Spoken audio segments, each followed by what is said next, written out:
Good afternoon, all of you. Good afternoon, sir.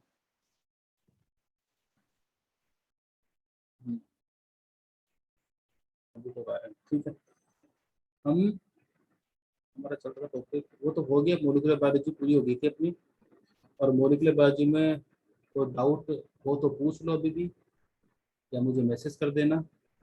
ठीक है, अगर टाइम नहीं है तो भी कोई दिक्कत नहीं है, बाद में आराम से मैसेज कर देना, मैसेज पे जवाब दे दूंगा मैं। मेरा नंबर है 9784189120।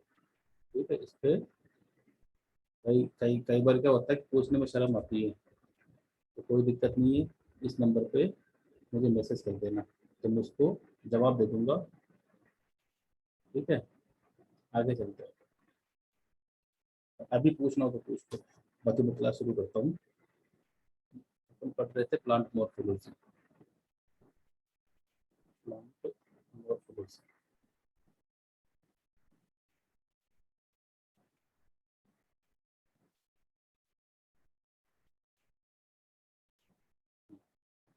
Plant morphology. प्लांट मॉर्फोलॉजी में हमने बताया था कि कुछ वेजिटेटिव पार्ट होते हैं, कुछ रिप्रोडक्टिव पार्ट होते हैं। ये चर्चा कल कर ली थी हमने। हमने रूट सिस्टम शुरू कर दिया था, रूट सिस्टम।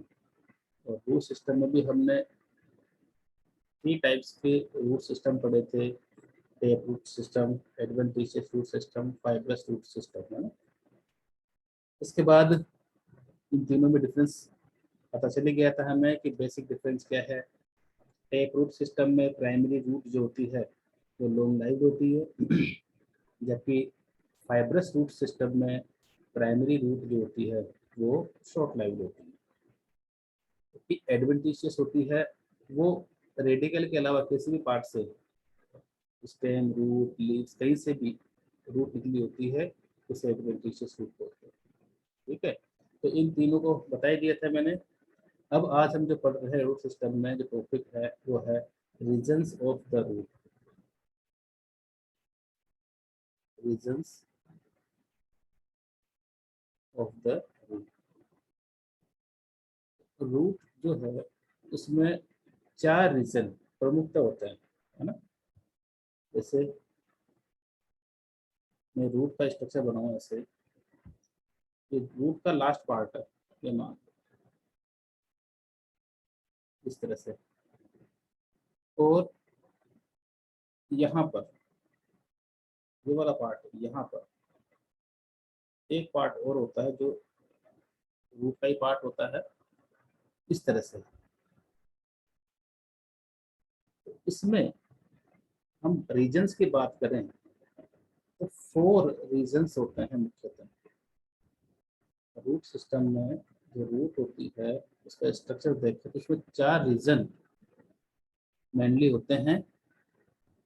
पहला रीजन है वो है रीजन, इसे बोल देंगे हम, एक्स्ट्रा बनाए इसे बोल देंगे रूट केप।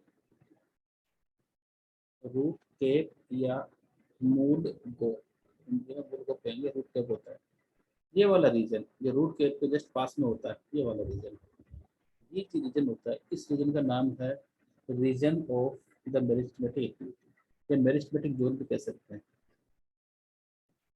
मेरिस्टेमेटिक जोन या रीजन, कौन सा, बिल्कुल यहाँ पर। फिर एक रीजन ऊपर होता थोड़ा सा, यहाँ से लेके यहाँ तक मान लो। इस रीजन का नाम है इलोंगेशन रीजन,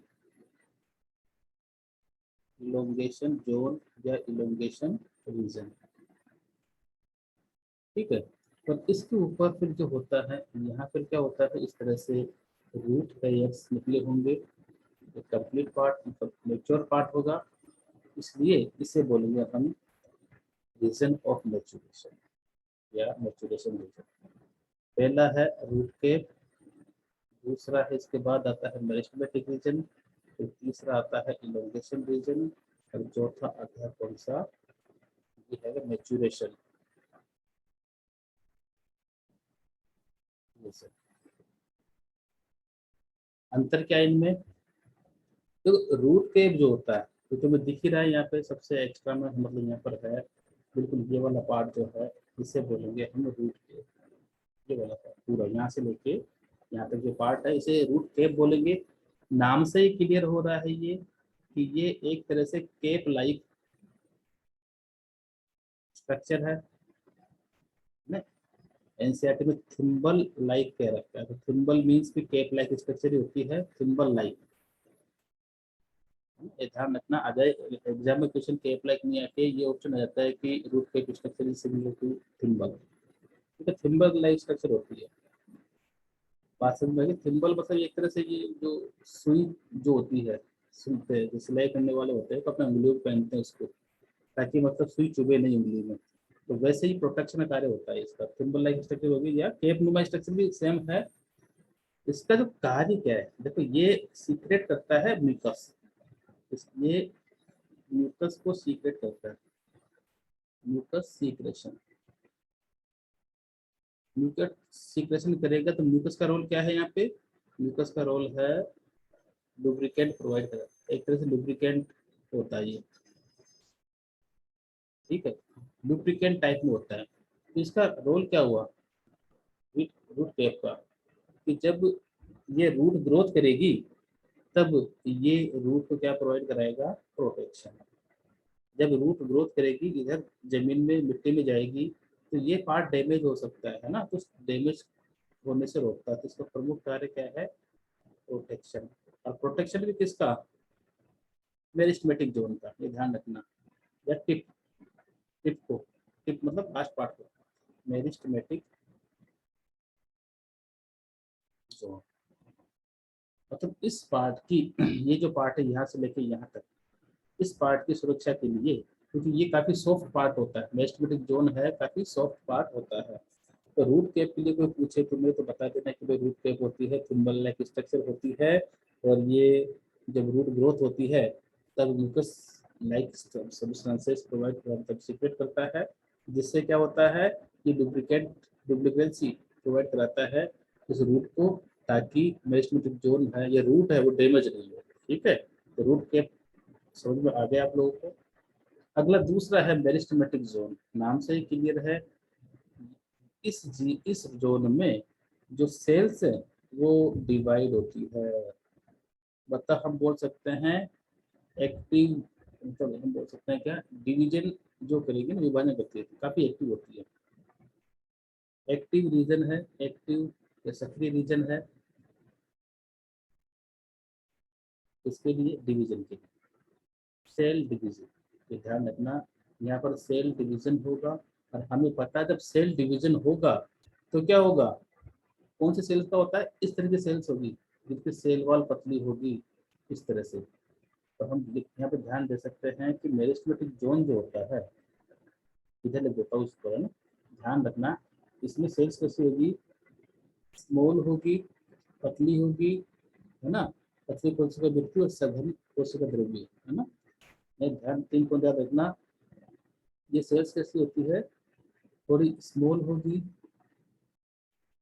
डेंस प्रोटोप्लाज्म होगा इसका, है ना। और इनकी सेल वॉल होगी वो थिन होगी, और ये डिवाइड होती है। इनका काम क्या है? इनमें मेरिस्टेमेटिक एक्टिविटी होगी, इसलिए मेरिस्टेमेटिक जोन कहेंगे। मेरिस्टेमेटिक एक्टिविटी मतलब डिवीजन। ये हमेशा डिवीजन करेगी, डिवीजन के लिए तैयार रहेगी। ये होता है मेरिस्टेमेटिक जोन। समझ में आ गया होगा कि मेरिस्टेमेटिक जोन क्या होगा? जहाँ पर, हाँ वो बोलो। रूट के एक बार नष्ट होने के बाद वापस नहीं आती। रूट केप डैमेज हो जाएगी तो वापस नहीं आती ये। अरे मेरे से कभी मान लो ये रूट का ये पार्ट है, ये वाला पार्ट ये डैमेज हो गया, मान लो यहाँ से यहाँ तक सपोज, तो मेरिस्टेमेटिक सेल्स तो है ही नहीं, फिर कैसे आएगी? फिर प्लांट में क्या होता है वैसे देखा जाए ना, तो प्लांट में परमानेंट टिश्यूज भी होते हैं, उनमें मेरिस्टेमेटिक एक्टिविटी आ जाती है बाद में, ताकि प्लांट सरवाइव कर सके। अभी जरूरत नहीं है। जब तक ये सेल्स होगी ना तब तक ये रीजन है ये एक्टिव नहीं रहेगा। देखो यहाँ पे पतली छोटी सेल्स थी, ध्यान रखना। इनका प्रोटोप्लाज्म क्या था? डेंस था। और इनकी सेल सेल वॉल है ना, सेल वॉल पूरा लिखो। सेल वॉल जो होती है वो क्या होती है, थिन होती है, पतली, मतलब प्राइमरी सेल वॉल होते हैं, अभी पढ़ेंगे, तुम तो पढ़ चुके, लेकिन तो ध्यान रखना इनमें सेल वॉल जो होती है ना ओनली प्राइमरी होती है, प्राथमिक सेल वॉल, सेकेंडरी और टर्सरी नहीं बनती। तो यहाँ पर सेल्स कैसे होगी, छोटी होगी, पतली विद्युत होगी, सघन प्रोटोप्लाज्म होगा, तो ध्यान रखना। लेकिन जैसे जैसे ये डिवाइड होके आगे बढ़ेगी तो ये वाला रीजन है ऊपर वाला, ये इधर आ जाएगा। मतलब मेरी बात समझ रहे हो, जैसे ये सेल है ना, ये डिवाइड होती रहेगी तो ये रीजन यहाँ पहुंच जाएगा, सेल्स की संख्या बढ़ती जाएगी। और जो ये सेल है कौन सी, मेरिस्टेमेटिक सेल, मेरिस्टेमेटिक सेल जो होती है, इसको आगे लिखता हूँ मैं, तीसरा वाला ना, तब समझ में आएगा तुम्हें। तीसरा रीजन क्या है, सर हाँ सर बुक में दिया हुआ है कि रूट पे अगर एक बार चली जाती है तो वापस नहीं आती। हाँ, रूट केप की बात हो रही है। अरे मैंने ये कहा कि ये वाला तो पूरा रीजन उड़ा दिया मैंने, अगर ये पूरा रीजन उड़ जाएगा ना, पूरा रीजन उड़ सर गया। सिर्फ रूट के। हाँ, रूट केप में, अच्छा इसमें एक चीज और लिख दो तुम पहले, वो तो बता ही देता हूँ तुम्हें ना। इसमें गोल्जी बॉडी और ईआर ट्यूब होते हैं, इनका काम होता है, ये गोल्जी बॉडी वैक्यूल बनाते हैं, वेसिकल्स बनाते हैं, और वेसिकल्स में म्यूकस होता है। हाँ तो सही है, यही तो कह रहा हूँ मैं कि भाई ये काफी, ये इसका काम है, इसको प्रोटेक्ट करना है। ये टूट जाएगा तो वापस बनेगा नहीं। कौन सी बुक में लिखा है ये, सर सीट में क्वेश्चन है। अच्छा शीट में, ठीक है तो सही है। वैसे मैं तो ये कह रहा हूँ कि जैसे हम हायर लेवल पढ़ेंगे ना, मैं ये कहना चाह रहा हूँ प्लांट के अंदर जो रिजनरेशन पावर होती है वो सभी सेल्स में होती है, ये ध्यान रखना तुम, है ना।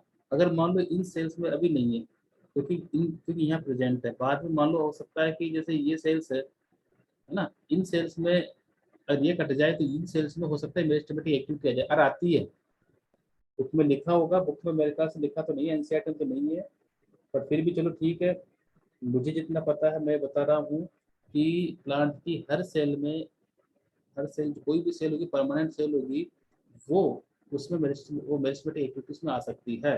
ये प्लांट का प्लस पॉइंट है। तभी तो हम जैसे मान लो वेजिटेटिव रिप्रोडक्शन करते हैं, उसमें रूट्स कैसे बनती है, इसलिए तो बनती है क्योंकि उनकी वो सेल्स जो होती है बाद में उनमें मेरिस्टेमेटिक एक्टिविटी आकर तो उससे रूट का फॉर्मेशन होता है, फिर प्लांट ग्रोथ करती है। ठीक है, बाकी बुक का मानते ही अपन Yes, रूट sir. का। आगे चलते हैं। मैं दो पार्ट मैंने बता दिए, एक तो रूट केप और मेरिस्टेमेटिक जोन। मेरिस्टेमेटिक जोन की कोशिकाएं जो होती है, सेल्स होती है, वो छोटी होती है, डेंस प्रोटोप्लाज्म होता है, सेल वॉल थिन होती है, थिन मतलब प्राइमरी सेल वॉल होती है, ये है प्राइमरी।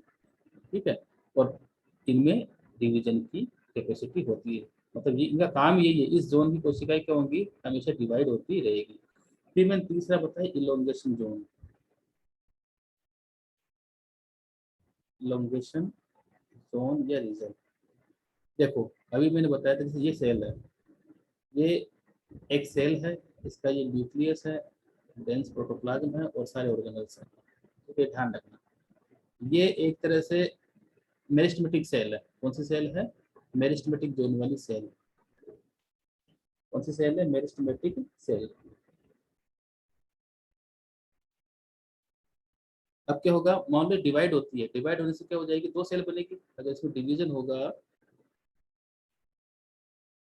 तो दो सेल बन गई, एक ये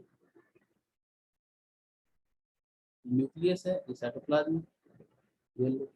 और ऐसे एक से ये बन गई, दो बराबर सेल बन जाएगी, जो होता रहता है इसमें। अब क्या होगा, ये मेरिस्टेमेटिक सेल, मेरिस्टेमेटिक रीजन में ये हो रहा है, मतलब यहाँ से लेकर यहाँ तक तो बनाना ये। अब क्या होगा, अब यहाँ पे ये इलोंगेशन जोन एक्चुअल होता है क्या है कि जो इलोंगेशन जोन में क्या होता है, जैसे ये मान लो दो सेल बनी, तो ये सेल है, ये आगे जाके इलोंगेट हो जाएगी, थोड़ी बड़ी हो जाएगी, बड़ी हो जाएगी, न्यूक्लियस क्लियर हो जाएगा, वैक्यूल बन जाएगी, और ऑर्गेनिल्स इसमें होंगे। मतलब अब आगे जाके ये स्पेसिफिक हो जाएगी, और ये वाली सेल है, ये वापस फिर डिवाइड हो जाएगी। मतलब ये कहना चाह रहा हूँ कि जैसे मेरिस्टेमेटिक रीजन में सेल होती है ना, तो कुछ सेल से क्या होती है, डिवाइड होती रहती है, कुछ सेल क्या होती है, आगे मेच्योरेशन की जाती है, इलोंगेट होती है, फिर मेच्योर होती है। तो ध्यान रखना, ये वाली चीज हो गई। तो ये है ना, ये प्रोसेस, इसे बोलते हैं इलोंगेशन, इसे बोलेंगे इलोंगेशन। इलोंगेशन। इलोंगेशन हो गया मतलब अब इसमें क्या होगी, सेल वॉल सेकेंडरी भी हो सकती है, प्राइमरी थोड़ी सेल वॉल बट मोटी होगी, और क्या होगा, थोड़ा प्रोटोप्लाज्म हल्का हो जाएगा, अब सेल की साइज थोड़ी बड़ी हो जाएगी, ठीक है। मतलब ये एक तरह से ये मैच्योर होने लग जाएगी। अब मान लो ये सेल मैच्योर होकर क्या बना रही है, या हो सकता है तो एपिडर्मिस बना रही हो सकता है कि ये एंडोडर्मिस बना रही हो सकता है कि कॉर्टेक्स बना रही हो सकता है कि रूट हेयर बना रही हो। अभी तक ये इलोंगेट हुई है। इलोंगेशन मतलब ये बीच वाला जोन है, ठीक है। इलोंगेशन में क्या होगा, कोशिका के वॉल्यूम में, है ना, वॉल्यूम है ना, ये वॉल्यूम इंक्रीज होगा, आयतन, वॉल्यूम जो होगा इसका इंक्रीज होगा, वॉल्यूम इंक्रीज होगा, लेकिन विभाजन नहीं होगा, बट नो डिवीजन, डिवाइड नहीं होगी, नो डिवीजन, डिवीजन नहीं होगा, ध्यान रखना, डिवीजन किधर हो रहा है, इधर। तो कुछ कोशिकाएं तो डिवाइड होती रहेगी, कुछ कोशिकाएं अपने आयतन में, वॉल्यूम में वृद्धि करेगी, और लेकिन उनमें डिवीजन नहीं होगा, ये ध्यान रखना। तो क्या होगा कि ये सेल्स आगे जाके, कौन सी, ये वाली सेल्स, इलोंगेशन होने वाली सेल, ये आगे जाके मैच्योर हो जाएगी। अब मैच्योर का मतलब क्या है, मैच्योर का मतलब किसी कार्य को करने के लिए कोई सेल फिक्स होना। जैसे हो सकता है कि रूट हेयर बन गया, रूट हेयर एक सेल होती है, हो सकता है एपिडर्मिस की सेल बन गई, प्लांट के अंदर एपिडर्मिस होता है, हो सकता है कॉर्टेक्स की सेल बन गई, हो सकता है जाइलम फ्लोएम बन गया, जाइलम या फ्लोएम। मेरा मतलब है कि आगे जब अगला रीजन होगा वो कौन सा होगा, मेच्योरेशन रीजन। यहाँ तक कोई दिक्कत नहीं होगी। वापस पिछले वाली स्लाइड पे जाता हूँ। देखो, इसमें मैंने कहा कि ये रूट केप रीजन होता है, हाईली लुब्रिकेंट होता है, इसमें गोल्जी बॉडी काफी मात्रा में पाया जाता है ताकि ये इस तरह का म्यूकस का सीक्रेशन कर सकें। इसका प्रमुख कार्य क्या है, रूट केप की, मतलब इसके रूट का जो टॉप रीजन है ना, इसको बचाना। ये टूट जाएगा तो उस रूट की ग्रोथ हो नहीं पाएगी, क्योंकि ये सेल डिवाइड हो रही है। अब मैंने बताया कि सेल डिवाइड होती रहेगी, डिवाइड होती रहेगी, और इसमें से कुछ सेल्स मेच्योर हो जाएगी। तो ये जो मेच्योर मतलब इलोंगेट होगी, इलोंगेट होगी तो सेल्स थोड़ी बड़ी हो जाएगी। तो ये रीजन है, यहाँ पे देखो ना तो रूट हेयर ना और कुछ दिख रहा, तुम्हें क्या इलोंगेशन रीजन दिख रहा है, यहाँ पे इलोंगेटेड सेल्स होती है। इलोंगेटेड सेल्स मतलब मेरिस्टेमेटिक सेल्स से बड़ी सेल्स। इलोंगेटेड सेल्स मतलब जो मेरिस्टेमेटिक सेल्स होती है उनसे बड़ी सेल्स होगी, वॉल्यूम बड़ा होगा, और इसमें डिवीजन की क्षमता नहीं होगी, मतलब डिवाइड नहीं होगी। अब उसके बाद मैंने बताया यही सेल आगे जाके या तो रूट हेयर बना देगी या एपिडर्मिस बना देगी। हो सकता है ये सेल एपिडर्मिस बना रही है, हो सकता है कि ये सेल जाइलम फ्लोएम कुछ बना रही है, हो सकता है ये सेल कॉर्टेक्स बना रही है। तो इस तरह से ये वाली सेल्स है ना, तो आगे जाके मेच्योर हो जाएगी। अब मेच्योर होकर अपना काम करेगी। काम करने का मतलब है कि डिफरेंट पार्ट बनाएगी, जो टिश्यू जो है ना, जैसे बता दिया, लिख दिया मैंने यहाँ पे कि ये सेल जो आगे जाके कुछ भी कर सकती है, रूट हेयर का फॉर्मेशन कर सकती है, एपिडर्मिस का फॉर्मेशन कर सकती है, कॉर्टेक्स का, जाइलम फ्लोएम, एंडोडर्मिस जो भी है। इस तरह से जो चौथा रीजन हो गया वो यही है। चौथा रीजन क्या है, मैच्यूरेशन रीजन, मैच्यूरेशन, ठीक है। मैच्यूरेशन रीजन क्या हो गया, जिसमें सेल्स मैच्योर हो जाए, ठीक है। यह तो समझ में आ गया होगा तुम्हें। बस ये ध्यान रखना, इलोंगेशन सेल में इलोंगेट सेल इलोंगेट होती है, डिवीजन नहीं होता है, ध्यान रखना। और ये डिवीजन यहाँ पर भी नहीं होता, ये भी डिवाइड, जब यही डिवाइड नहीं होती तो ये क्यों डिवाइड होगी। मेच्योर सेल तो बिल्कुल ही डिवाइड नहीं होगी, बिल्कुल एक तरह से डिफ्रेंशिएशन हो जाएगा। जैसे ये भी मैंने डायग्राम बनाया ना यहाँ पे, मेच्योरेशन जोन, इसे डिफ्रेंशिएशन भी कर सकते हैं, डिफ्रेंशिएट हो जाती है सेल्स। डिफ्रेंशिएट मतलब हो गया विभेदन, किसी पर्टिकुलर कार्य के करने के लिए स्पेसिफिक होना, स्पेसिफिक हो जाएगी, विभेदित हो जाएगी। तो ध्यान रखना कि ये सेल्स क्या जाती है, विभेदित हो जाती है पर्टिकुलर फंक्शन करने के लिए, ठीक है। और इस रीजन का जो जो जो ये रीजन है, जैसे रूट हेयर्स मान लो, रूट हेयर्स का फंक्शन क्या है, वाटर का एब्जॉर्प्शन करना, कॉर्टेक्स को वाटर की सप्लाई करना और फूड स्टोरेज करना, जाइलम का फंक्शन वाटर का ट्रांसपोर्ट, फ्लोएम का फंक्शन फूड का ट्रांसपोर्ट। तो ये हम आगे एनाटॉमी में पढ़ेंगे कि इनका फंक्शन क्या है, ठीक है। अभी तो सिर्फ इतना ध्यान दो कि ये चार रीजन होते हैं, चारों रीजन में तुम्हें पता चल गया होगा। ठीक है, आगे चले। आगे इसमें जो हम बात करें इसके रूट के फंक्शन, रूट के फंक्शंस हैं तो ज़्यादा है नहीं वैसे, लेकिन तुम्हें याद रखने हैं तुम्हारे सिलेबस के अनुसार, तो पॉइंट में याद रख लो। फर्स्ट फंक्शन रूट का क्या होगा, सबको पता है, वाटर का एंड मिनरल्स, इनका एब्जॉर्प्शन। वाटर और मिनरल एब्जॉर्प्शन, एब्जॉर्ब करेगा उसको ना। ठीक है, फर्स्ट काम इसका जो प्राइमरी फंक्शन है उसका यही है। उसके अलावा कुछ रूट होती है जो क्या करती है, इसको मैकेनिकल सपोर्ट भी प्रदान करती है। कुछ तो सभी करती है, वैसे प्राइमरी रूट से तो मैकेनिकल सपोर्ट का भी काम होता है। कुछ अदर रूट होती है वो भी करती है, लेकिन ये भी करती है, मतलब प्राइमरी रूट सेकंड रूट भी तो जमीन में लगी होती है, तो जो प्लांट होता है उसको स्टेबल रखती है वहाँ पे। तीसरा, कि जो फूड मटेरियल होता है ना, उनका स्टोरेज भी करती है ये। आगे पढ़ेंगे सारे, स्टोरेज, फूड का स्टोरेज भी करती है कौन, रूट्स। और हम बोल सकते हैं कि ये जो है और क्या बचा, और ये एक दो तीन, हाँ, एक हो जाएगा ये जो प्लांट पीजीआर होते हैं, प्लांट ग्रोथ रेगुलेटर्स, मतलब हॉर्मोन्स, प्लांट ग्रोथ हॉर्मोन्स। या तो क्या करेगी, इसका संश्लेषण करेगी या इसका स्टोरेज, सिंथेसिस। कुछ हार्मोन सिंथेसिस होते हैं एंड कुछ स्टोरेज होते हैं, तो ध्यान रखना। तो ये 4-5 फंक्शन है, और आगे हम उसके बारे में और पढ़ेंगे आगे। तो ये तो याद रखना ही रखना है तुम्हें, ये क्या करती हैं, रूट है जैसे वाटर एब्जॉर्प्शन हो गया, मिनरल एब्जॉर्प्शन हो गया, है ना, एक तरह से मैकेनिकल सपोर्ट हो गया, फूड मटेरियल स्टडीज हो गई, ये सारी चीजें ये फंक्शन है। स्क्रीनशॉट ले लेना इसका। अब आगे बढ़ते हैं, जो क्वेश्चन जहाँ से आते हैं, ये तो इजी वे में हो गया थोड़ा सा यहाँ तक तो, है ना। अब यहाँ पे एक्चुअली मोर्फोलॉजी में जो क्वेश्चन आते हैं अधिकांश एग्जाम्पल्स ही आते हैं, अधिकांश क्या आते हैं, इनके एग्जाम्पल्स ही आते हैं। तो देखते हैं वो, पहले हम देखते हैं रूट के मॉडिफिकेशंस। ठीक है, एग्जाम्पल कहाँ से होंगे, इनमें जहाँ पर एक्सेप्शन है या कुछ मॉडिफिकेशंस है। तो रूट मॉडिफिकेशंस की बात कर लेते हैं सबसे पहले अपन। तो रूट मॉडिफिकेशंस हैं क्या, मॉडिफिकेशन मीन्स किसी पर्टिकुलर कार्य को करने के लिए रूट मॉडिफाइड हो जाती है। जैसे हमने 2 रूट पढ़ी है मेनली, और 2 पे ही मॉडिफिकेशन हम पढ़ेंगे। एनसीईआरटी में शायद 2 ही रूट दे रखी है, एक तो दे रखा है टेप रूट, और एक होता है adventitious root.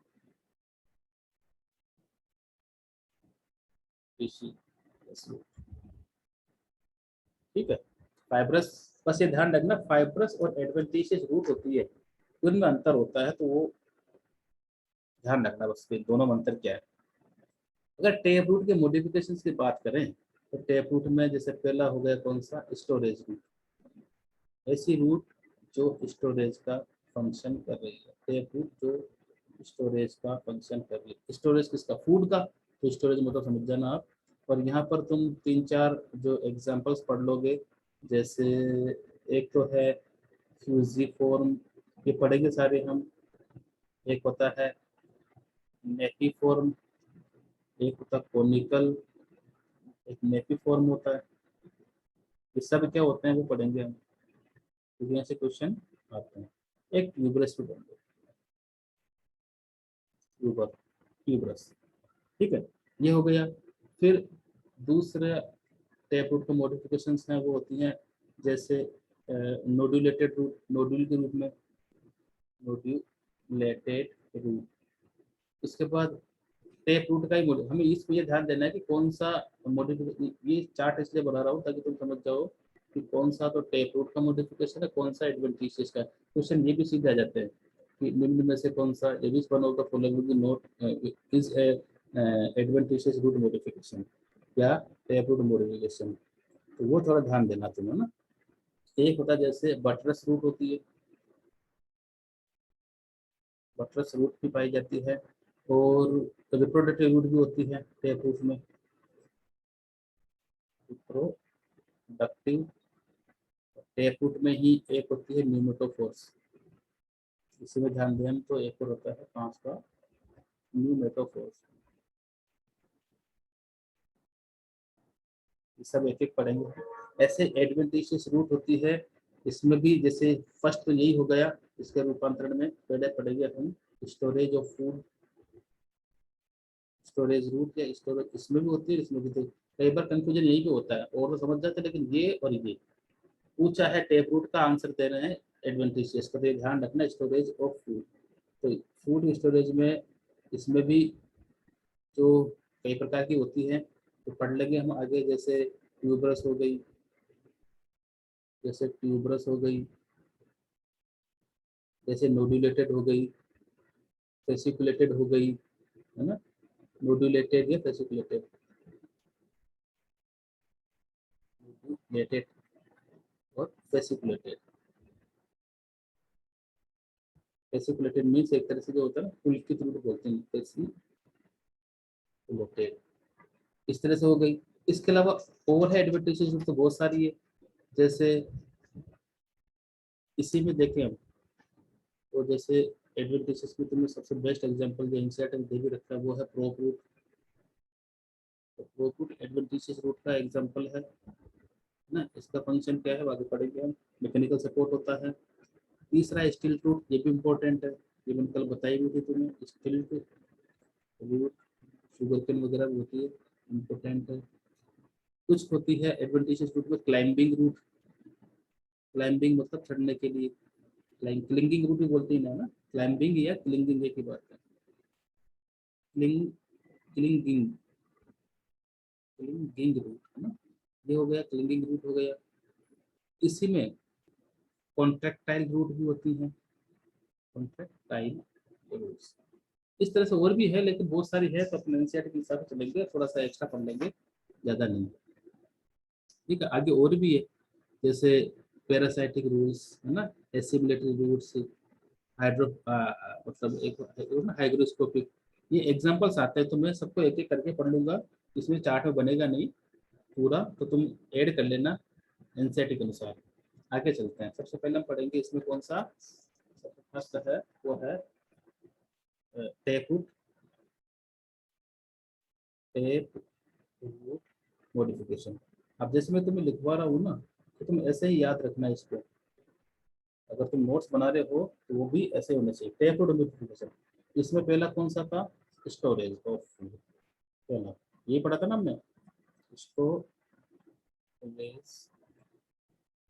Of food, food की स्टोरेज के लिए।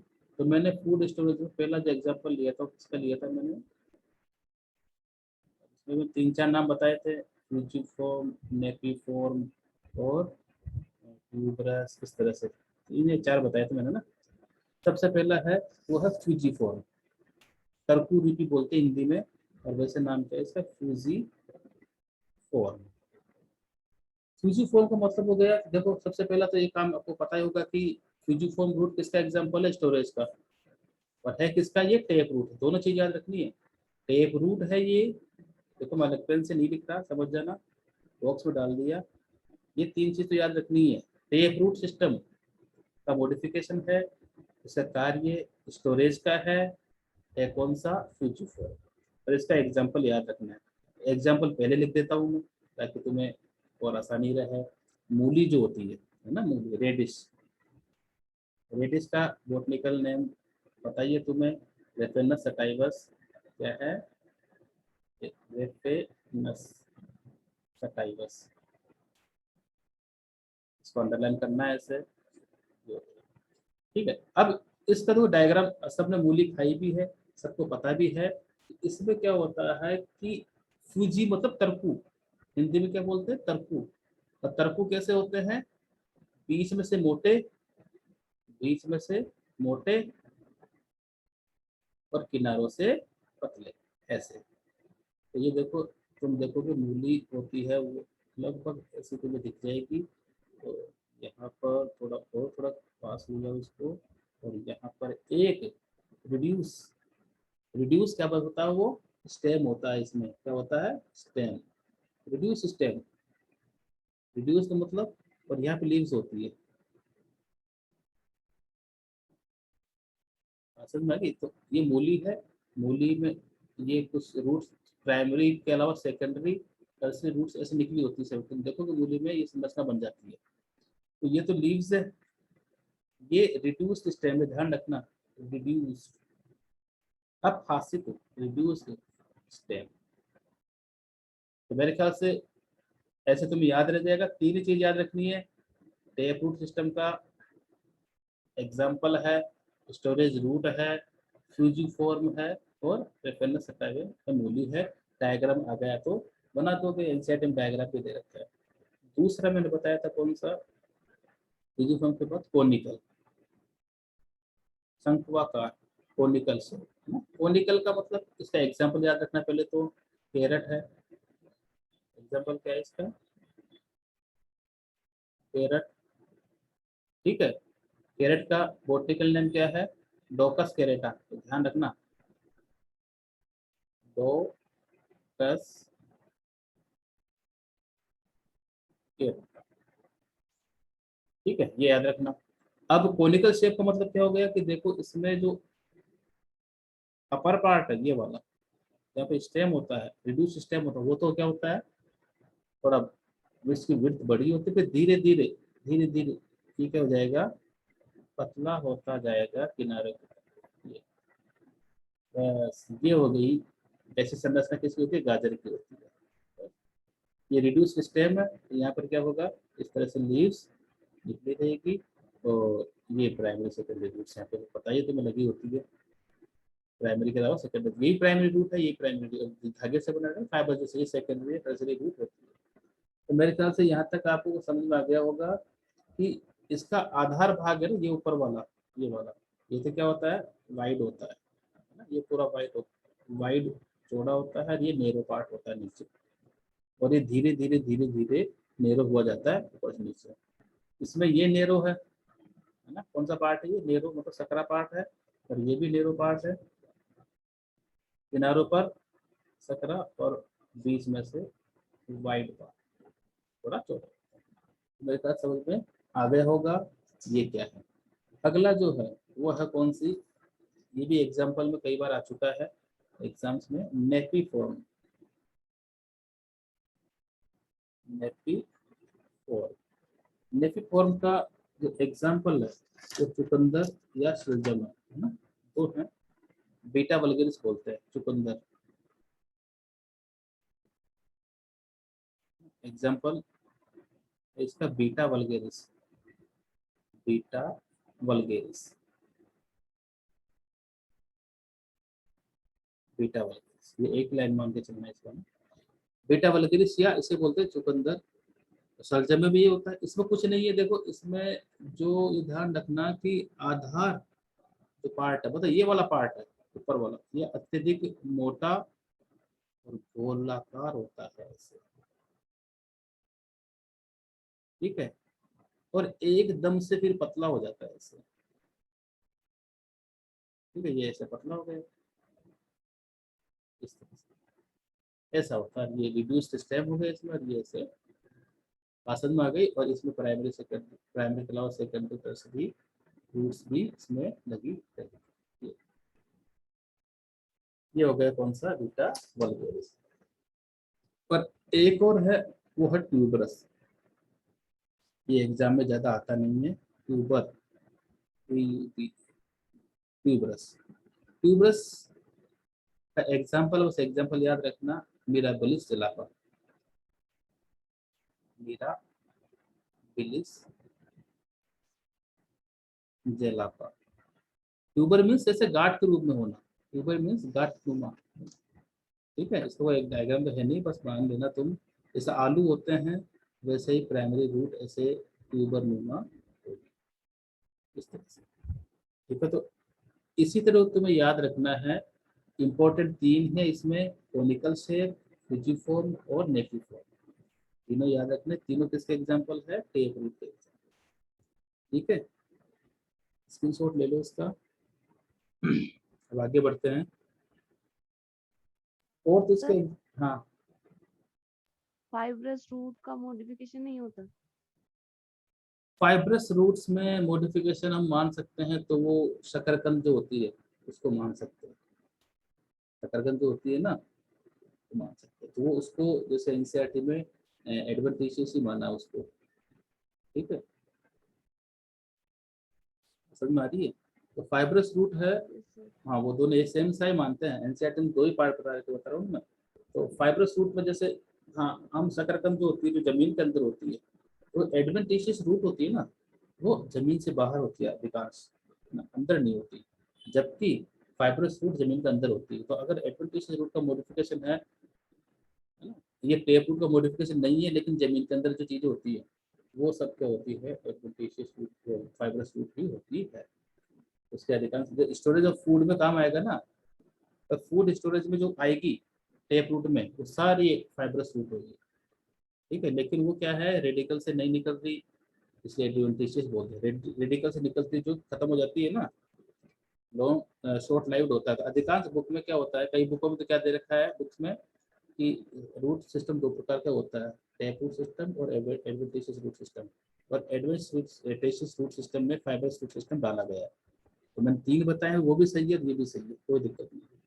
आगे हम बढ़े इसमें तो देखो अब क्या है कि जैसे इसमें ज़्यादा तुम्हारे दे नहीं रखा है वैसे रूट के मॉडिफिकेशन, फिर भी तुम जैसे वो तो याद है, जैसे मैंने चार तो बता ही दिया था कि भाई नोडुलेटेड होती है, बटरस रूट होती है ना। लेकिन ये एग्जाम्पल को शायद एग्जाम में शायद मुश्किल है, पेन सेट दे नहीं रखा है। तुम नाम याद रख लेना सिर्फ कि भाई हाँ टेपो सिस्टम में एक तो नोडुलेटेड होती है। नोडुलेटेड मीन्स नोड्यूल के रूप में, नोडुलेटेड मीन्स नोड्यूल के रूप में। देखो बताऊँ मैं आपको अभी, जैसे दूसरा था ना, इसमें टाइम लगेगा तुम्हारे और काम का भी नहीं है, इसलिए फिर भी जब ये नहीं बताऊंगा तो बोलोगे सर बताइए, इसलिए बता देता हूँ। नोड्यूल्स होते हैं ना ऐसे बीच मन के रूप में। जैसे मान लो ये प्राइमरी रूट है, ये प्राइमरी रूट थी, इस प्राइमरी रूट पे कुछ नोड्यूल बन जाते हैं इस तरह से। सेकेंडरी रूट होती है, यहाँ से निकलते हैं सेकेंडरी रूट, यहाँ पर कुछ ऐसे नोड्यूल्स बन गए, नोड नुमा संरचना ना, गोलाकार संरचना, इस तरह से नोड्यूल्स होते हैं। नोडुलेटेड जो रूट होती है वो सामान्य तो जो होता है ना राइजोबियम वगैरह रहने के लिए गांठ बन जाती है, वो बोल सकते हैं अपन, इस तरह की नोडुलेटेड होती है। इसलिए मैंने बताया थोड़ा इसको, ठीक है भैया तो बताते हैं नोडुलेटेड मीन्स। एग्जाम्पल जो दलहन पौधे होते हैं जैसे मूंगफली, मूंगफली को क्या बोलते हैं, ग्राउंड नट।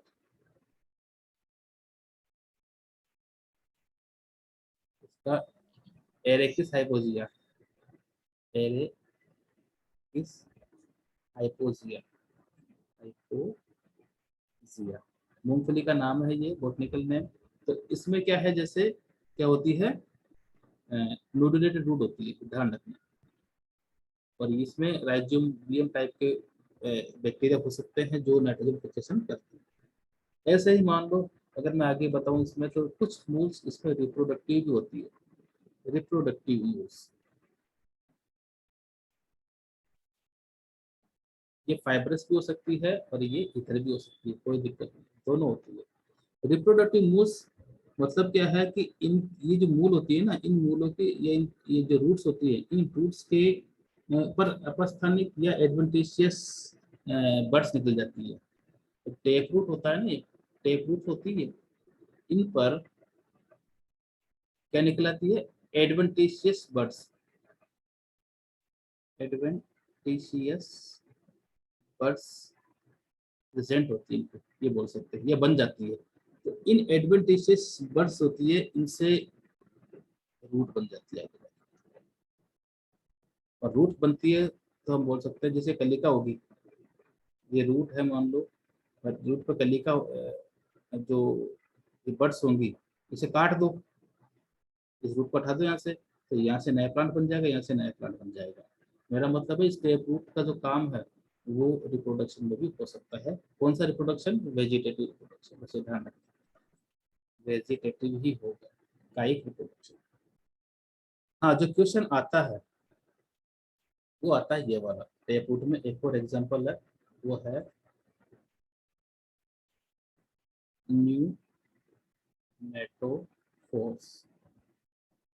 न्यूमेटोफोर्स ये क्या होता है, देखो इनको हम बोलते हैं रेस्पिरेटरी रूट्स। ये क्या बोलते हैं हम? रेस्पिरेटरी रूट्स जो है वो श्वसन का कार्य करे। तो करेगी वहां पर O2 जो होगी वो या तो कम होगी या ऐसे कोई होगा, मतलब है ना। होता क्या है इसमें, जैसे पहले एग्जांपल देख ले इसका। एग्जांपल है जैसे राइजोफोरा, ये एग्जांपल आता भी है एग्जाम में कई बार। राइजोफोरा कहाँ पाया जाता है? ये पाया जाता है जो मरीन जो होते हैं ना, समुद्र किनारे, दलदल बोलते हैं, है ना। मैंग्रोव वेजिटेशन है ये, मैंग्रोव वेजिटेशन बोलते हैं इसे। कहाँ होती है? मड या दलदल में, ना। दलदल या मड होती है, कीचड़ वगैरह, जहाँ पर हमेशा नमी बनी रहती है। देखो जैसे मान लो ये मेन प्लांट है, ये मेन प्लांट है, ये सरफेस है, ठीक है। अब ये टैप रूट निकली हुई इधर से, यहाँ से सेकेंडरी रूट निकली है। ये रूट्स क्या होगी, ऐसे हॉरिजॉन्टल ग्रोथ करके ऊपर आ जाएगी ऐसे। फिर आगे हॉरिजॉन्टल ग्रोथ ऐसे ऐसे, मतलब इस तरह से ग्रोथ करती है और सरफेस से बाहर आ जाती है। इस तरह से ये रूट जो होती है, तो हम जैसे देखेंगे ना ऊपर से सरफेस, ऐसे ऐसे रूट दिखेगी, ऐसे दिखेगी ना। तो इस पे क्या होंगे? छेद होंगे, पोर्स होंगे। इसलिए इसे क्या बोलते हैं? न्यू मेटाफोर्स बोलते हैं। पोर्स होते हैं इस पे। अब पोर्स से क्या होगा? गैसीय रिएक्शन होता है।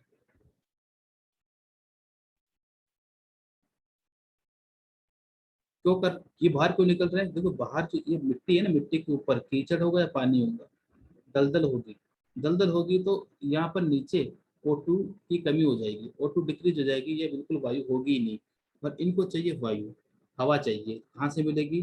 फिर क्या करेंगे?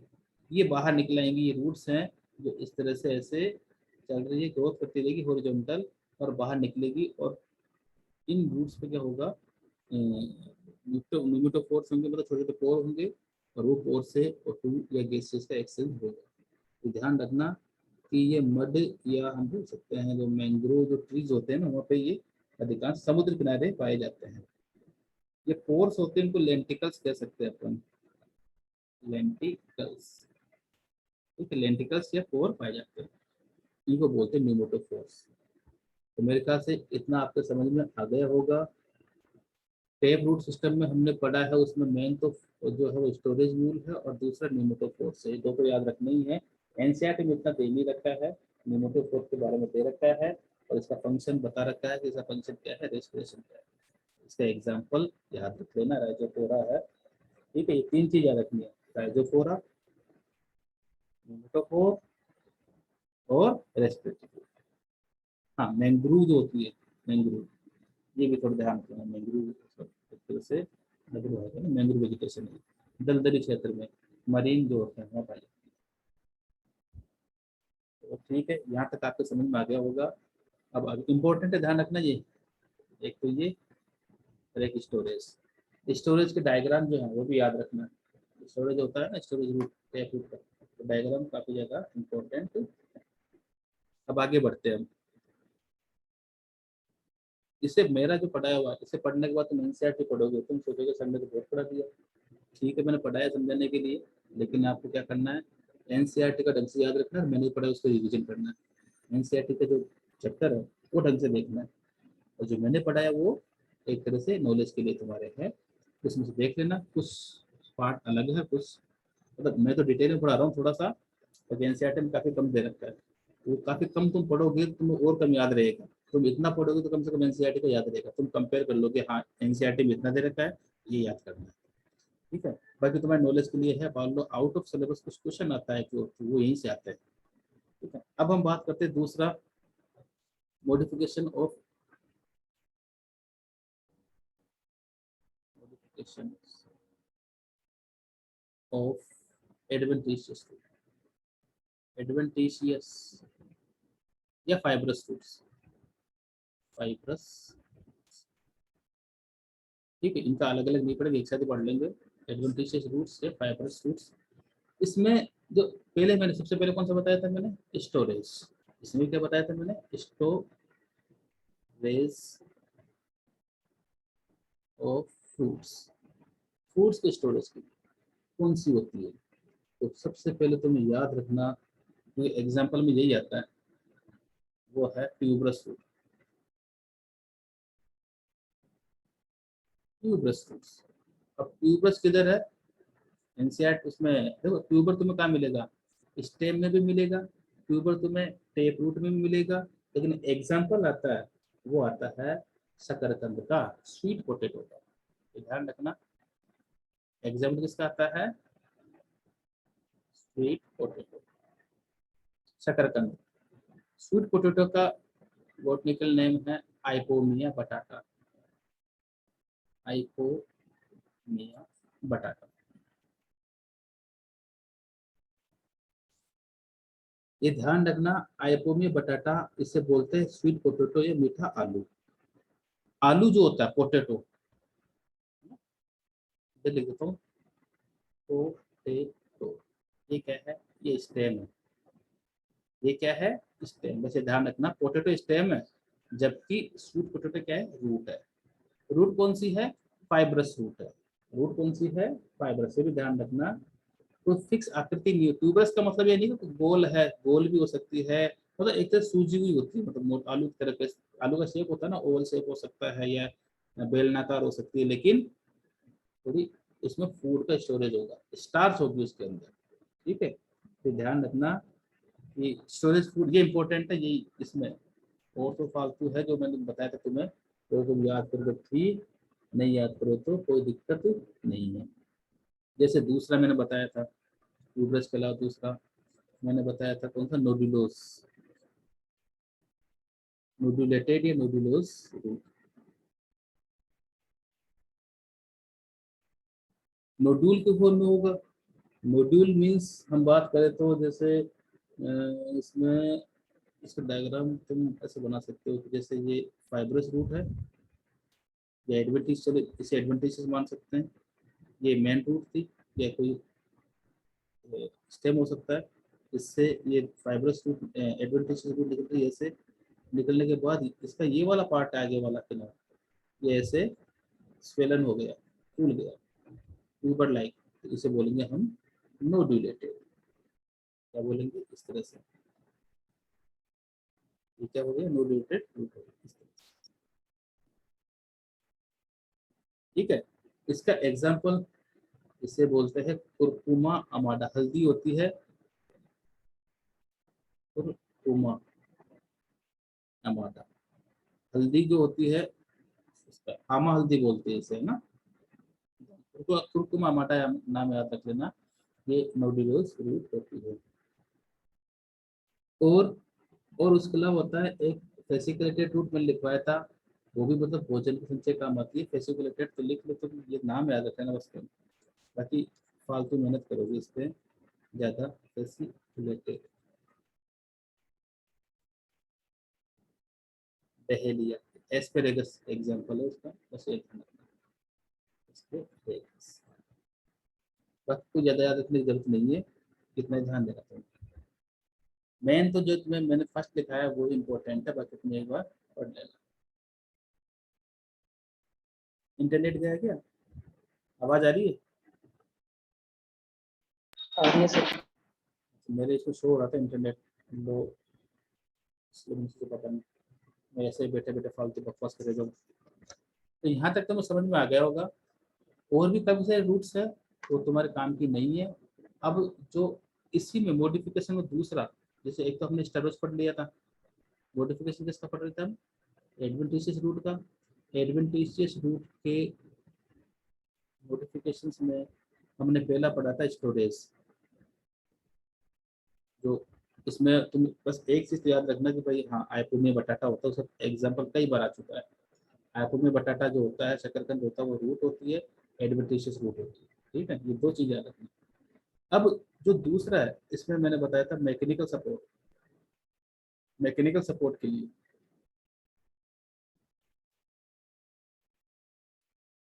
मैकेनिकल सपोर्ट,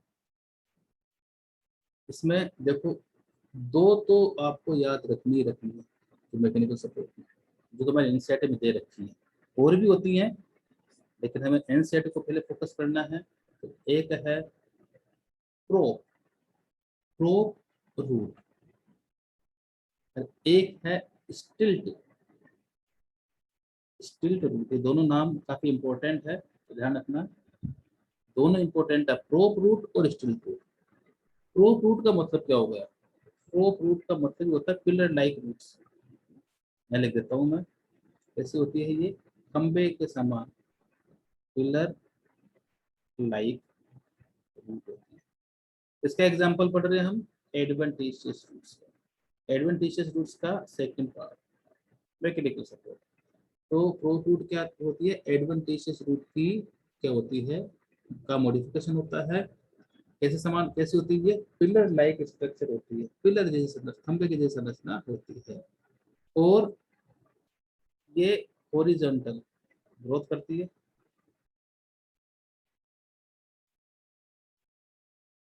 हॉरिजॉन्टल ग्रोथ इस तरह से क्षैतिज वृद्धि करेगी, इसलिए है क्षैतिज शाखाओं पर, सॉरी, हॉरिजॉन्टल ब्रांचेस को होती है ना।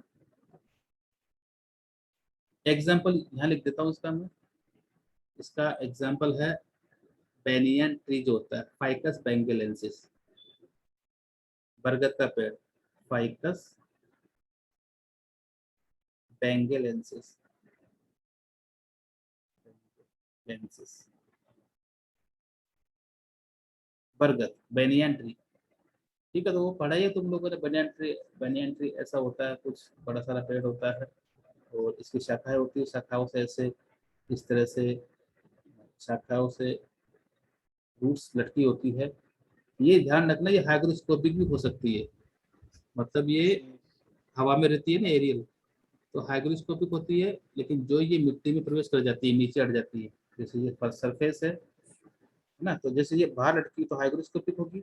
और अगर तो मेन इसका स्टेम है ही, और ये अगर इस पर टच हो जाती है ऐसे, तो फिर ये इसे स्टेम जैसे सपोर्ट प्रदान करेगी। ठीक है, अगर ये वायु में लटकी हुई है हवा में, जब तो हाइग्रोस्कोपिक होगी, और हवा में नहीं है या टच हो गई है जमीन के, तो ये क्या करेगी?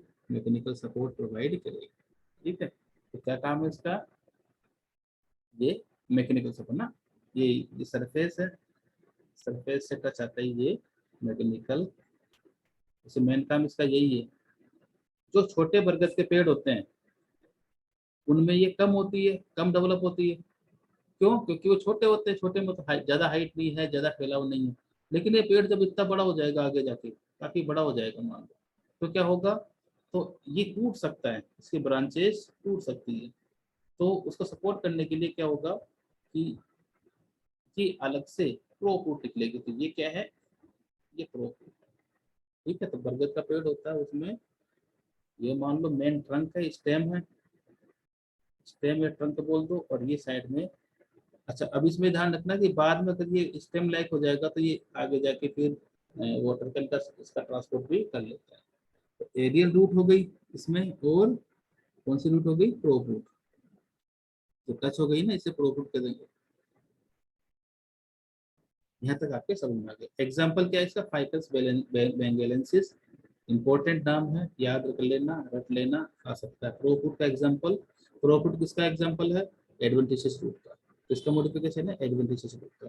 प्रोफुट का एग्जांपल फाइकस बेंगेलेंसिस या बरगद का पेड़, बेनियन ट्री। ठीक है, हिंदी में भी आ सकता है, इसका मतलब कॉमन नेम भी आ सकता है। तो क्या नाम है इसका? बेनी, बेनियन, बरगद का पेड़। ठीक है, अब अगला है स्टिल्ट रूट। स्टिल्ट रूट जो होती है, ये मैंने कल बताया भी था तुम्हें, कहाँ से निकली होती है ये? तो लास्ट स्टेम का जो लास्ट इंटरनोड होता है, जैसे मान लो ये सरफेस है, और ये मान लो कोई प्लांट,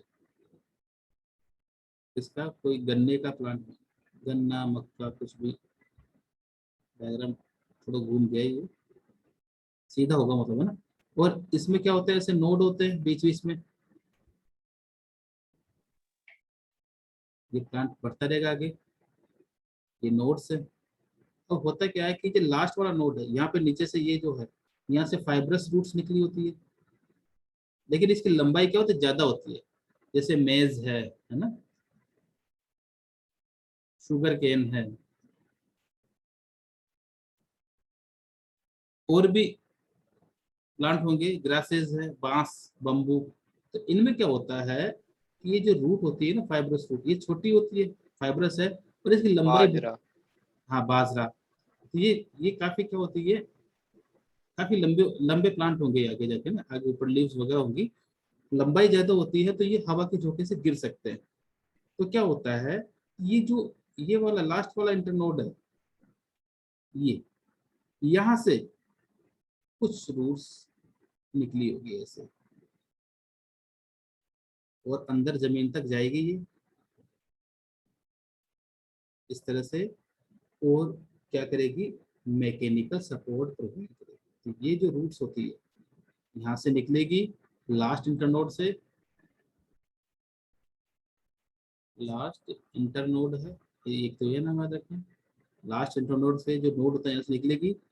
और होती क्या है ये, इनको बोलते हैं, ये वाली जो है ना, ये बार मोटी मोटी बनाई है मैंने, थोड़ी मोटी होती है, स्टिल्ट रूट बोलेंगे। और स्टिल्ट रूट का मेन फंक्शन क्या है, वही मैकेनिकल सपोर्ट। इस पर भी निकली होती है थोड़ी सी इस तरह से, मान लो हो सकता है जरूरत पड़ जाए इनकी, तो ये भी क्या होगी, जमीन के टच में आ जाएगी, और टच में आते ही फिर क्या करेगी, उनको मैकेनिकल सपोर्ट प्रोवाइड कराएगी। तो ध्यान रखना, प्रोप रूट और स्टिल रूट, ये दोनों काफी इम्पोर्टेंट है, इसको भी ध्यान रखना। शुगर केन में होती है कौन सी, स्टिल रूट, मैज में होती है स्टिल रूट, ठीक है। बाकी बेनियन ट्री है, उसमें क्या होती है, प्रोप रूट।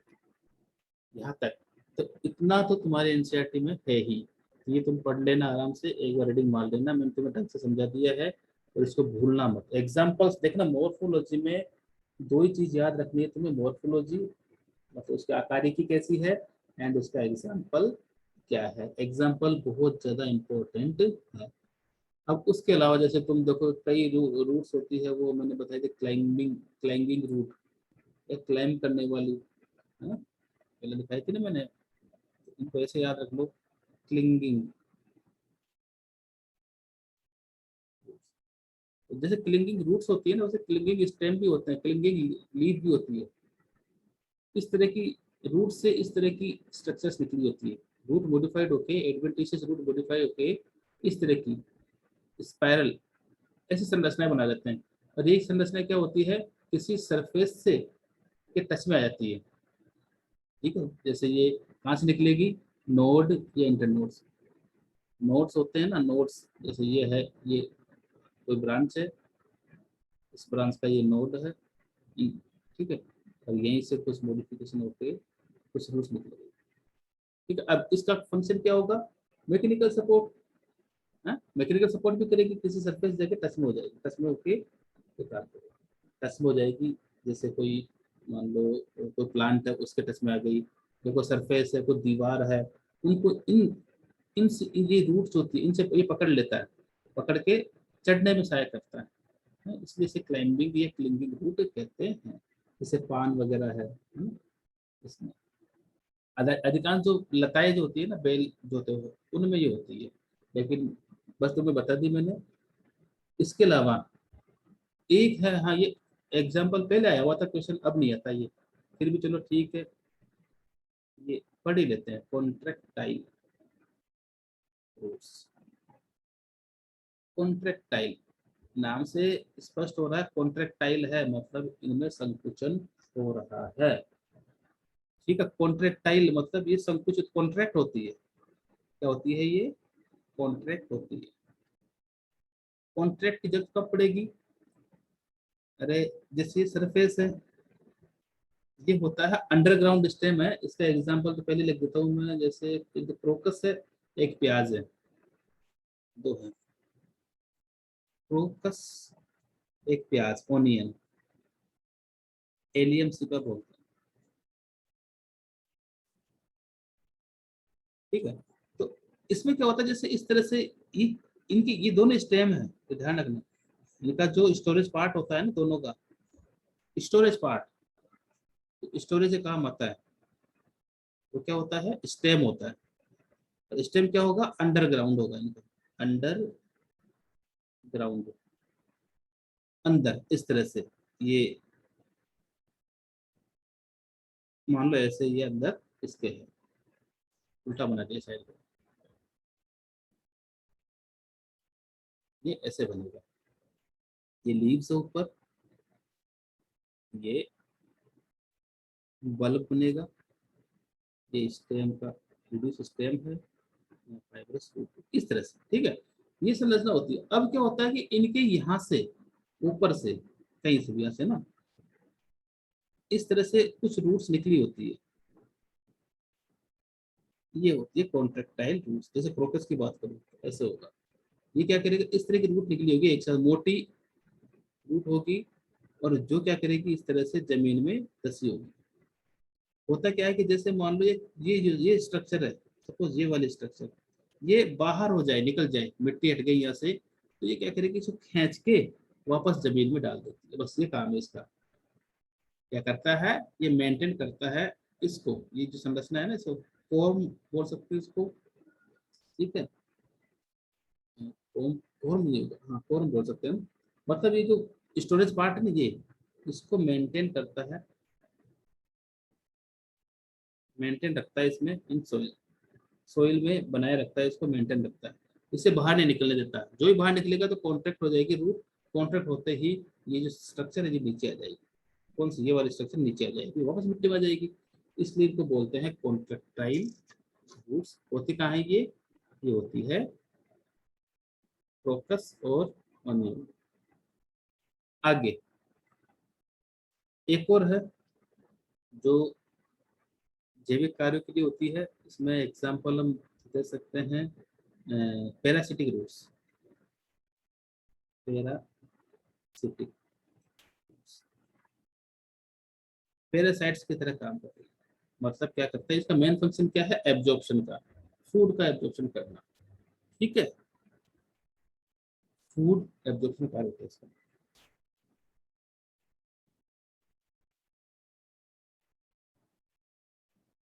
कहाँ से करेगा ये, अदर प्लांट से,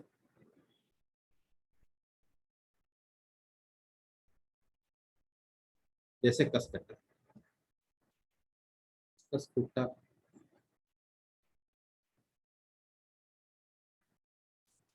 कसकट्टा ना, ये जो प्लांट है कसकट्टा, ऐसे प्लांट्स जो होते हैं ना पैरासिटिक रूट्स जिनमें होती है, उनमें लीव्स या तो नहीं होती है या फिर रेजिडुअल पार्ट होता है। लीव्स या तो एब्सेंट होगी, है ना, एब्सेंट या रेजिडुअल, अपाशित होती है। तो होता क्या है इस कंडीशन में कि ये फूड फॉर्म, अपना खुद का फूड नहीं बना पाते हैं। सर्वाइवल के लिए क्या होगा, ये रूट्स होती हैं, ये क्या करती है, एब्जॉर्ब करती है, पैरासिटिक रूट बनाते हैं ये किसी अन्य प्लांट से जुड़ जाती है, और जुड़ने के बाद उनमें से फूड का एब्जॉर्प्शन करते हैं। इसलिए खसकटा जो एग्जाम्पल याद रखना तुम, ये किसका एग्जाम्पल है, एक अमरबेल बोलते हैं इसको, अमरबेल, नाम सुना होगा तुमने, अमरबेल होती है, हिंदी में अमरबेल बोल देंगे तो अमरबेल याद रखना, ठीक है। तो अमरबेल तुम देखोगे, तुम्हें दिखते से लग जाएगा कि इसमें लीव्स तो है ही नहीं, सिर्फ स्टेम होता है, वो चले जा रहा चले जा रहा चले जा रहा, है ना। तो उसे ध्यान से देखोगे अमरबेल को, तो वहाँ पर एक पेचेस जैसे उस रेजिडुअल पार्ट के रूप में तुम्हें लीफ दिखेगी, जो अपासित होती है, मतलब खत्म होती है, डीजेनरेट बोल सकते हैं। आगे पैरासाइटिक के अलावा एक ये भी एग्जांपल, ये पहले आए हुए एग्जांपल अभी नहीं आते, फिर भी नॉलेज के लिए तुम्हारे है, assimilatory root, assimilatory, assimilation means एक तरह से फोटोसिंथेटिक रूट बोल सकते हैं इनको, फोटो सिंथेटिक रूट्स। ये एग्जांपल कई बार आ चुका है, टीनोस्पोरा, टीनोस्पोरा एक जलोदविद है, वाटर में होता है प्लांट, हाइड्रोफाइट्स बोल सकते हैं। एक है ट्रेपा, क्या है ये? हाइड्रोफाइट्स, जल में उगने वाले पौधे। इनमें इनकी जो रूट होती है ट्रेपोटिनोस्पोरा में, इनकी रूट्स में क्या होता है? क्लोरोफिल होता है। बस ये ध्यान रखना, ग्रीन होती है, क्लोरोफिल प्रेजेंट होता है इनके अंदर। क्लोरोफिल प्रेजेंट होगा तो फोटोसिंथेसिस करेगा ही करेगा, तो इसमें कुछ सोचने वाली बात है ही नहीं। बात समझ में आ गई होगी। तो इसमें भी एसिलेटेड रूट में एग्जांपल इंपॉर्टेंट है वैसे, टिनोस्पोरा और टेट्रा, नाम याद रख लेना। ये इनमें क्या होता है? इनके रूट में क्या होता है? क्लोरोफिल होता है, और क्लोरोफिल फोटोसिंथेसिस से काम आता है, लाइट एनर्जी को केमिकल एनर्जी में चेंज करता है। लाइट एनर्जी को केमिकल एनर्जी, ठीक है। ऐसे ही एक नाम आता है हाइग्रोस्कोपिक या एपिफाइटिक रूट। हाइग्रोस्कोपिक रूट्स या एपिफाइटिक रूट्स, ये सब एडवेंटिशियस रूट्स के टाइप्स हैं। और ये भी एग्जांपल में, ये कई बार पूछा गया है, ये भी इंपॉर्टेंट है, ध्यान रखना। हाइग्रोस्कोपिक या क्या होती है? ये रूट्स होती है, ये एरियल रूट्स होती है। क्या होती है? एरियल रूट्स होती है। एरियल रूट्स, एक तो ये ध्यान रखना। क्या करती है? एब्जॉर्ब करती है, एब्जॉर्ब हम बोल सकते हैं जो वाटर वेपर्स बोल सकते हैं, है ना, या मॉइस्चर बोल दो, फ्रॉम एटमॉस्फेयर। एटमॉस्फेयर, वायुमंडल जो होता है वहां से जलवाष्प या मॉइस्चर, नमी को अवशोषित करना। एरियल रूट्स होती है जो मॉइस्चर को क्या करती है? एब्जॉर्ब करती है। ये ध्यान रखना। इसमें एक क्वेश्चन यहाँ से भी आता है कि कौन सा टिश्यू है, तो इनमें वेलामेन टिश्यू पाया जाता है। वेलामेन टिश्यू द्वारा, ये इंपॉर्टेंट है कि जो एरियल रूट्स होती है इसमें वेलामेन टिश्यूज पाए जाते हैं। वेलामेन टिश्यू का नाम है जो हाइग्रोस्कोपिक इन नेचर होता है, और ये क्या करता है?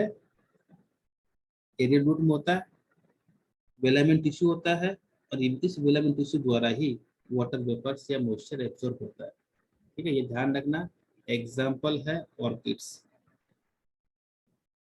ऑर्किड्स, ऑर्किड्स में कई बार ये नाम आ जाता है वेंडा ना, तो ये भी ध्यान नाम रखना। ये तो ऑर्किड्स एग्जाम्पल आएगा या वेंडा एग्जाम्पल आएगा, तो ये भी इंपॉर्टेंट है। तो हाइग्रोस्कोपिक एपिफाइटिक रूट्स ऑर्किड्स में होती है। ऑर्किड्स को एपिफाइट्स भी कहते हैं। और ये क्या होते हैं? वायुमंडल जो होती है या एटमॉस्फेयर होता है वहाँ की नमी को या मॉइस्चर को एब्जॉर्ब कर लेता है, ठीक है। तो यहाँ से तुम्हें समझ में आ गया होगा सारी चीजें। और भी कई रूट्स हैं, ठीक है, लेकिन तुम चलो एक बता देता हूँ तुम्हें मैं। एक लीफ रूट्स होती है, ये भी देख लो।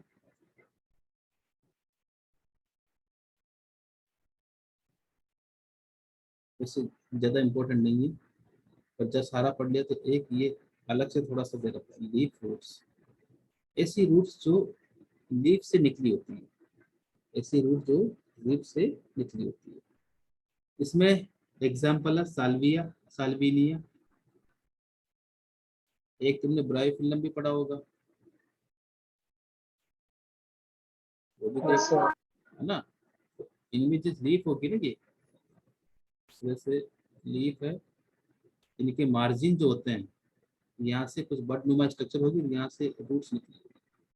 तो ये ऐसे इन रूट्स को तुम, इस लीव्स को अगर तुम ऐसे कट करके और इनको कहीं डालोगे ना, तो ये रिप्रोडक्शन का काम भी आ जाते हैं। तो रिप्रोडक्टिव रूट्स भी इनको कह सकते हैं, ठीक है। जैसे ही रिप्रोडक्शन की बात करूँ तो इसमें लिख सकते हैं अपन रिप्रोडक्शन, ये भी कार्य हो गया इसका, ठीक है। जैसे स्वीट पोटैटो है,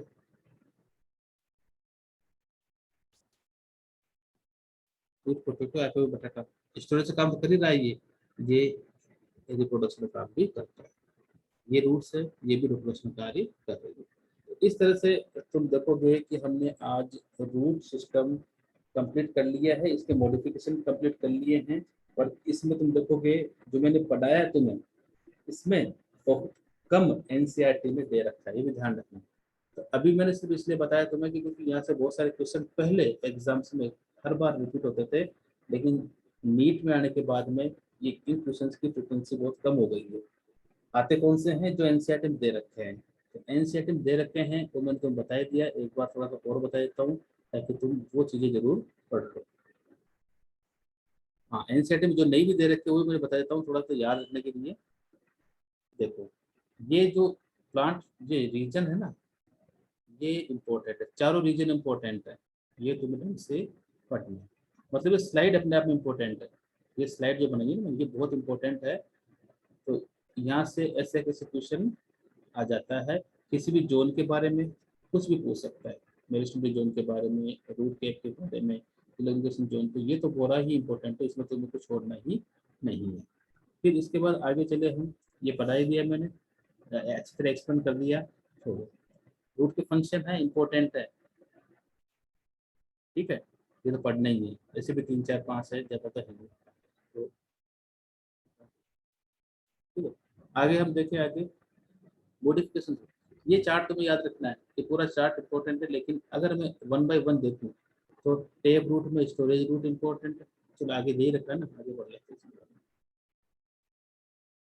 रख लेना तुम लोग। इसके बाद ये वेरी वेरी इंपॉर्टेंट है, याद रखना, पूरा इंपॉर्टेंट है, चारों एग्जाम्पल और ये पूरी स्लाइड। तो कहाँ बढ़ जाता है बार बार। इसके बाद इसमें कोई ज़्यादा इंपॉर्टेंट नहीं है, बस एक बात देख लिया आपने, ये इंपॉर्टेंट है, यूनिटोफोर, राइजोफोरा, रेस्पिरेटरी रूट, मैंग्रोव, ठीक है। ये भी ध्यान रख लेना, लेंटिकल्स बोलते हैं, पोर बोलते हैं ना, ग्रेसिस एक्सेस, ये सारी चीजें मैंने जो लिखी ना सब इंपॉर्टेंट है, इसमें कुछ भी ऐसा फालतू नहीं लिखा। यहाँ पर मैंने बता दिया, इसमें ये इंपॉर्टेंट ये लिख दिया पहले ऑलरेडी, पहले आपको में बताता है सूट इंपॉर्टेंट, और ज़्यादा इंपॉर्टेंट नहीं है, बस ये जरूर है कि ध्यान रखना कि ये मैंने लिखा ना, ये भी इंपॉर्टेंट है। कई बार पोटैटो सूट पोटैटो कर देते होते, तो पोटैटो किसका एग्जाम्पल है? पोटैटो है stem, very very very important, कई बार आ चुका है ये और ये, ध्यान रखना। इसमें सब चीजें लिखी है ना मैंने, भले मेज लिखा हो, शुगर केन लिखा हो, भले बैनियन ट्री लिखा हो, चाहे पैकेज बेंगलेंसिस लिखा हो, भले पिलर लाइक लिखा हो, चाहे हॉरिजॉन्टल, ये सब सब इम्पोर्टेंट है। इसमें कुछ भी ऐसे शब्द नहीं लिखा जो नहीं है, कुछ भी हो सकता है इसके बारे में, कैसे भी करके घुमा फिरा के तुम्हें सारी चीजें पढ़नी है। इसके बाद ये में इसमें कुछ है नहीं, छोड़ो, बस एक बार रीडिंग मार लेना कि भाई ऐसा कुछ बाई चांस कभी आ जाए। ये भी इम्पोर्टेंट है, पैरासिटिक रूट है, ये भी इम्पोर्टेंट है, एसिबिलिटी रूट है, रीजन पूछ सकते हैं क्योंकि ये आगे तुम्हें इवोल्यूशन में काम आएंगे, वहाँ पढ़ते तुम। हाइग्रोस्कोपिक रूट, ये भी इम्पोर्टेंट है, कई बार पूछा गया, ठीक है। ऑर्किड्स, वेंडा, और क्या बचा? तो मेरे ख्याल से हो गया पूरा, ये बहुत ज़्यादा जरूरी नहीं है। तो मेरे ख्याल समझ में आ गया होगा तुम्हें, क्लास का टाइम भी हो गया, अगली क्लास भी है, तो ये देख लेना, यहाँ तक खत्म है। अगली क्लास में हम पढ़ेंगे स्टेम, सेम यही प्रोसीजर होगा पढ़ाने का, स्टेम पढ़ेंगे पहले, उसके बाद इसके मॉडिफिकेशन। तो मैंने फिर कहा मॉडिफिकेशन जो होते हैं वो इम्पोर्टेंट होते हैं। तुम्हें क्या काम करना है, तुम्हें एनसीईआरटी खोलनी है, एनसीईआरटी की एक लाइन ढंग से पढ़नी है इसकी, उससे बाहर 99.99% कोई क्वेश्चन बाहर नहीं जाएगा।